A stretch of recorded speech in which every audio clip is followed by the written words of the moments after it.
Hey gang, CJ from Excelsior Bodywork. You know me from the clinic room. I'm here with a cars instructional video. So scapular are those pieces of pie, the triangles on your back, right? Your shoulder blades. So we hold our hands out like that, not up here, not down here, but right here on the angle of the scap. We call that this plane of scaption. Hold your arms here, and then using the scaps and the scaps only, we're gonna go up into our ears, back, keeping the arms where they are, down, depress and put them in your pockets.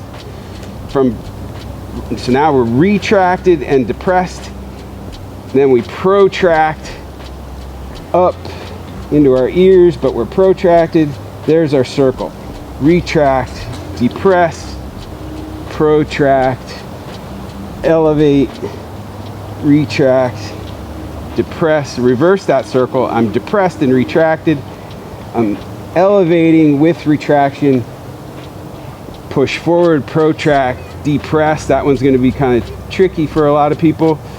Retract, elevate, protract, keep them protracted, depress.